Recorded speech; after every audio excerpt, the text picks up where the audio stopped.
اور اللہ کی کوئی بری صفت نہیں ہے.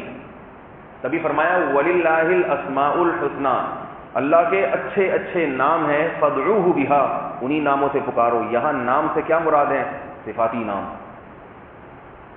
اب یہاں ایک چھوٹی سی علمی بات بتا دوں میں آپ کو، صفاتی ناموں کی کوئی انتہا نہیں ہے، اور یہ عربی میں بھی ہو سکتے ہیں، انگلش میں بھی ہو سکتے ہیں، اردو میں بھی ہو سکتے ہیں. کیونکہ کسی کی صفت کو ہائی لائٹ کرنا ہے نا آپ نے، انگلش میں بھی کر سکتے ہو، اردو میں بھی کر سکتے ہو، پشتو میں بھی کر سکتے ہو.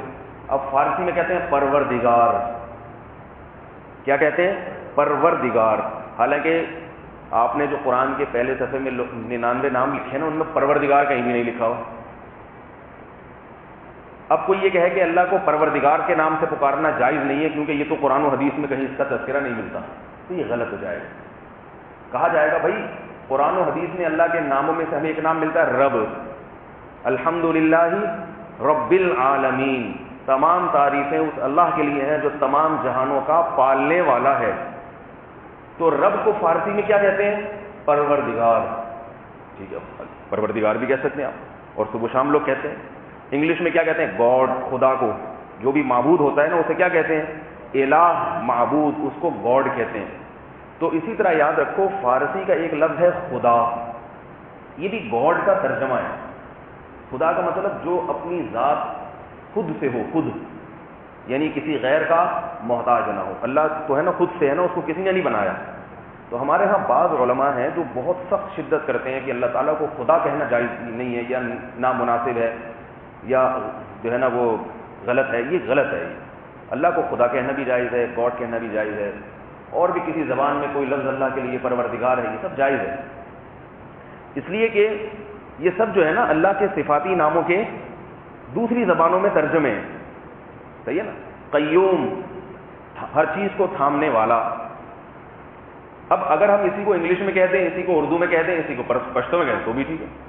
جیسے پروردگار کہا جاتا ہے نا، تو ایسے ہی خدا کا لفظ بھی ایسا لفظ ہے کہ بعض حضرات اس میں ان کی تحقیق ہے. میری کوئی اوقات نہیں ہے کہ میں علماء کے جو ہے نا کوئی وہ ایسی بات کروں کہ میری رائے ہے. یہ ایک دلیل سے ایک بات سامنے آئی، کیونکہ ایک بات بہت زیادہ چل رہی ہے، خدا کہنا غلط ہے، غلط ہے، غلط ہے. تو بعض علماء کا ایک مزاج ہوتا ہے، وہ ایک ذوق ہوتا ہے. پھر بعض علماء کو کچھ چیزیں ایسی ہیں جو مستحب کے درجے میں ہوتی ہیں، لیکن ان کو ایک اللہ سے محبت، اللہ سے ایک تعلق ہوتا ہے، کس کی وجہ سے وہ اس کو بہت زیادہ برا سمجھنا شروع کر دیتے ہیں. بعض چیزیں بذات خود غلط ہوتی ہیں مگر اس کی بنا درست ہوتی ہے، یعنی جس بنیاد سے کہی جا رہی ہوتی ہے بنیاد صحیح ہوتی ہے. تو لفظ خدا کا استعمال بھی اللہ کے لیے جائز ہے، کوئی حرج نہیں. ہاں یہ ضرور ہے کہ اللہ کا سب سے اچھا نام کیا ہے؟ اللہ. اور عربی میں اللہ کو اس کی صفت سے پکارنا یہ زیادہ بہتر ہے، یہ زیادہ بہتر ہے. بعض حضرات لفظ خدا کے بارے میں تحقیق بھی کرتے ہیں کہ لفظ خدا یہاں سے نکلا ہے، اصل میں تو یوں تھا، یہ یوں جوڑ کے بنایا. جہاں سے بھی جو لفظ نکلا ہو، لغت یہ دیکھتی ہے کہ اب کس معنی میں استعمال ہو رہا ہے. یہ اتنی پیچیدگیوں میں جانا نا کہ وہ 1901 میں یہ لفظ ایجاد ہوا تھا، پھر پنڈت جی کے لیے استعمال ہوا، پھر پادریوں کے لیے آیا، پھر فلانے کے لیے آیا. یہ جو بھی تھا غلط معنی میں، اصل میں یہ وہاں سے چل کے آیا. بھائی آیا، اب کس معنی میں استعمال ہو رہا ہے اب دیکھا جائے گا نا. کسی بھی جب واضح لغت جسے کہتے ہیں نا لغت بنانے والا، وہ بعض دفعہ کسی لفظ کو کس لیے بناتا ہے لیکن بعد میں اس کے معنی کچھ اور. اس کی مثالیں جیسے صلواتیں. ہم کہتے ہیں نا مجھے اتنی اتنی صلواتیں سنا کے گیا یار، اتنی اتنی صلواتیں. اب صلات کا لفظ عربی میں نماز کے لیے، دعا کے لیے، اس کی جمع آتی ہے صلوات. آتی ہے کہ نہیں آتی؟ کتنا مبارک لفظ ہے، اور ہم اس کو گالیوں کے معنی میں استعمال کرتے ہیں. صلواتیں سنا کے چلا گیا. اب کوئی یہ کہہ سکتا ہے کہ یہ ناجائز ہے، نماز کے معنی کو گالیوں میں استعمال کر رہا ہے بھائی کیسے؟ اصل میں یہ لفظ جو گالیوں کے معنی میں آیا نا، یہ اس لیے آیا طنز کرنے کے لیے، طنز کرنے کے لیے. صلواتیں اصل میں کیا اچھی اچھی باتیں کر کے بھی آئی، لیکن جب کسی پہ طنز کرنا ہوتا تھا نا، گالیاں دے کر گیا ہے، تو اس کو لوگ کہتے تھے صلواتیں سنا کے، یعنی وہ فوراً طنز کہے گا کہ میں نے اصل میں تو صلواتیں نہیں سنائی، میں نے تو گالیاں دی ہیں، لیکن اس کو طنزیہ معنی میں. پھر یہ اتنا کامن ہوا طنز کے معنی میں کہ اب لوگ یہ بھول گئے کہ اصل میں کس کے لیے تھا. اب یہ گالیوں ہی کے معنی میں استعمال ہوتا ہے. تو کوئی بات نہیں، لغت نے اس کو گالیوں کے معنی میں نے وہ بیان کیا تھا نا لفظ حلیم کا استعمال. اس پہ ایسے میں سارے حلیم نہیں کھاؤ، دلیم کھاؤ، دلیم. ایک صاحب مجھ سے مسئلہ پوچھ رہے ہیں کیا دلیم کھانا جائز ہے؟ میں نے کہا یہ ہوتا کیا ہے بھائی دلیم کھانا؟ دلیم میں نے کہا یہ ہوتا کیا ہے؟ اب وہ بتائیے گا. کافی دیر بعد کیونکہ اس کو یہ سکھایا گیا کہ گستاخی ہو جائے گی اگر حلیم تو اللہ کے ناموں میں سے ایک نام ہے، تو وہ جناب وہ پھر بڑی مشکل سے سے حلیم نکالا نا، ٹھیک ہے، اور لکھ کے بھیجا مجھے حلیم کھانا. تو میں نے کہا حلیم بولو نا، دلیم کیا ہوتا ہے؟ حلیم تو اللہ کے ناموں میں سے ایک نام ہے. میں نے کہا وہ عربی میں ہے، اردو میں اللہ کے نام نہیں، وہ دیگ کا نام ہے اردو میں. اور جب اردو میں حلیم کا لفظ استعمال ہوتا ہے کھانے پینے کی چیز کے لیے، تو کسی کا ذہن بھی اللہ کے ناموں کی طرف نہیں جاتا، اس میں کوئی گستاخی نہیں ہے، کسی کا ذہن بھی نہیں جاتا اس طرف. سب یہی سمجھتے ہیں کہ بھائی یہ جیل پکڑو، کہیں بھی نہیں جاتا. اس کی پھر میں نے کچھ مثالیں دی. دیکھو عربی میں موسیٰ کا لفظ موسیٰ، یہ حضرت موسیٰ علیہ السلام کے لیے استعمال ہوا ہے کہ نہیں ہوا قرآن میں؟ لیکن عربی میں موسیٰ اس طرح کو بھی کہتے ہیں، بلیڈ جس سے سر مڈاتے ہیں. تمام فقہ کی کتابوں میں بڑے بڑے فقہا نے بلیڈ کے لیے لفظ موسیٰ استعمال کیا ہے، اسپیلنگ بھی وہی ہے جو. لیکن یہ گستاخی کیوں نہیں ہے؟ کہتے ہیں کہ جب سر منڈاؤ تو جو فقہا یہ مسئلہ یہاں بیان کرتے ہیں کہ جس آدمی کے سر پہ بال ہی نہ ہو وہ عمرہ کرنے کے بعد احرام کیسے کھولے گا؟ وہی سوال پیدا ہوتا ہے کہ نہیں ہوتا، وہ کیسے بال کٹوائے گا؟ تو لفظ استعمال ہوتا ہے اجرائے موسیٰ کافی ہے، یعنی اس کے سر پہ موسیٰ پھیر دیا جائے. اب آپ کو یہ اس لیے عجیب لگ رہا ہے کہ آپ عربی کے اس لفظ سے واقف نہیں ہیں، لیکن اگر آپ عربوں میں رہیں گے تو پھر آپ کو جب کوئی کہیں گے نا بھائی موسیٰ لاؤ، موسیٰ کو خریدو، موسیٰ کو بیچو، تو آپ کی قطعاً حضرت کلیم موسیٰ کلیم اللہ کی طرف توجہ نہیں جائے گی، کیونکہ اتنا کامن. جیسے ہم کہتے ہیں نا آج ہم نے حلیم پکایا، کہیں بھی دماغ نہیں جاتا اس طرف کہ اللہ کے ناموں میں سے کسی نام کی خدا نخواستہ گستاخی ہو رہی ہے. یہ گستاخی نہیں ہوتی اس میں. خام خواہ میں اپنی زبانوں کو تبدیل کرنا، اس کو گھمانا پھرانا. یہ ٹائی کے بارے میں بھی بعض حضرات کہتے ہیں کہ ٹائی جو ہے نا وہ، ہم تو یہ فتویٰ آج کل دیتے ہیں نا کہ ٹائی کا استعمال جائز ہے، اگرچہ خلاف اولا ہے، بہتر نہیں ہے مگر جائز ہے. دفتروں میں لوگوں کو ٹائی کی ضرورت ہوتی ہے، بعض اسکولوں میں یونیفارم میں ٹائی ہے. اب اس کو ناجائز کہنا شروع کر دیں، اس میں لوگ حرج میں پڑ جاتے ہیں. اور جو ناجائز کہتے ہیں وہ کیا کہتے ہیں؟ بھائی غیر مسلموں سے مشابہت پائی جاتی ہے. تو اس کا جو فقیہ ہے نا، جو مفتیان کرام ہیں، جن کی فیلڈ ہی یہی ہے دن رات فقہی مسائل پہ بحث کرنا. میں نے عرض کیا تھا نا کہ علماء کے بھی مختلف درجات ہوتے ہیں، کچھ خطیب ہوتے ہیں، کچھ محدث ہوتے ہیں، اور کچھ مسائل ہی کا کام کرتے ہیں. تو مسئلہ انہی علماء سے پوچھنا چاہیے جو تحقیقی مسائل ہوتے ہیں، جو باقاعدہ مفتی ہوں، جو اس لائن میں لگے ہوئے ہیں. وہ جانتے ہیں کہ بھئی حقیقت کیا ہے اور کہاں کہاں معاملے میں اشتباہ آ جاتا ہے. اب وہ علماء کیا کہتے ہیں؟ بھئی ٹائی کا استعمال خلاف اولا ہے مگر جائز ہے. جائز اس لیے ہے کہ ناجائز کیوں تھا؟ ناجائز اس لیے تھا کہ لباس میں غیروں کی مشابہت حرام ہے. صحیح ہے نا؟ اور تمام فقہا کا اتفاق ہے کہ جب کوئی لباس اس مسلمان قوم میں اتنا رواج پکڑ جائے کہ اس میں غیر کی مشابہت ختم ہو جائے تو پھر وہ حرام نہیں رہتا. اس کی مثالیں بہت ساری ملتی ہیں. میز کرسی پہ کھانا کھانا، ہندوستان کے قدیم علماء اس کو ناجائز کہتے تھے، کیونکہ مسلمانوں میں میز کرسیوں پہ کھانا کھانے کا بالکل بھی رواج نہیں تھا. جب انگریز نے ہندوستان پہ قبضہ کیا تو صرف انگریز لوگ یہ کام کرتے تھے، ٹیبل اور کرسیوں پہ بیٹھ کے کھانا کھایا کرتے تھے. تو اگر کوئی مسلمان یہ کام کر رہا ہوتا تھا تو لوگ کہتے تھے یہ کن سے متاثر ہے؟ گوروں سے، یہ بھی عیسائی لگ رہا ہے. فرق نہیں ہوتا تھا. لیکن وہ اتنی پھیل گئی، وہ برائی کہہ لیں یا کچھ بھی کہہ لیں اس کو، کہ اس کے بعد یہ مشابہت ختم ہو گئی. اب مسلمانوں میں اتنا رواج آ گیا ہے کہ آپ ہوٹلوں میں سب میز کرسی پہ ہی کھاتے ہیں. کبھی دیکھنے میں یہ نہیں لگے گا کہ یہ ہندو ہے یا یہ عیسائی ہے. تو دیکھنے میں عیسائی نہ لگو، اس وجہ سے حرام تھا. اب یہ کام کر کے آپ دیکھنے میں مسلمان ہی لگ رہے ہیں. تو پینٹ شرٹ کو بھی علماء نے ناجائز کہا تھا ابتدا میں، کیونکہ پینٹ شرٹ صرف غیر مسلم پہنا کرتے تھے. جب مسلمانوں میں پینٹ شرٹ کا رواج بڑھ گیا تو وہ کیا ہو گئی؟ حلال ہو گئی. اس لیے کہ اب وہ غیر مسلموں کا لباس رہا نہیں، وہ کامن لباس بن گیا. اس کو دیکھ کے کوئی یہ نہیں کہتا کہ یہ نان مسلم ہے، بلکہ ممکن ہے کہ وہ 4 مہینے لگا کے آیا ہو، ٹھیک ہے نا، آتے ہی پینٹ پہن لی ہو، ٹھیک ہے، عام لوگوں سے اچھا مسلمان ہو. اب انگلینڈ میں، یو کے میں، امریکہ میں تو سارے مسلمان یہ پہنتے ہیں. بہتر یہی ہے کہ شلوار قمیض پہنے. مسلمانوں کا متواتر لباس چلا رہا ہے، ناجائز نہیں ہے. بیائی ہی یہی علت ٹائی میں بھی پائی جاتی ہے. بھائی ٹائی کسی زمانے میں غیر مسلموں کا شعار تھا، اب یہ پوری دنیا کا ایک کامن ڈریس بن گیا ہے. اب تو چائنا والے بھی پہنتے ہیں، اب تو جاپان والے بھی پہنتے ہیں، اب تو جناب رشیا کے لوگ بھی پہنتے ہیں. اب یہ عیسائیوں کی مشابہت نہیں ہے، مسلمان بھی پہنتے ہیں. ہاں یہ میں کر رہا ہوں. اب جو ہے نا ساری دنیا کی ساری قومیں پہن رہی ہیں.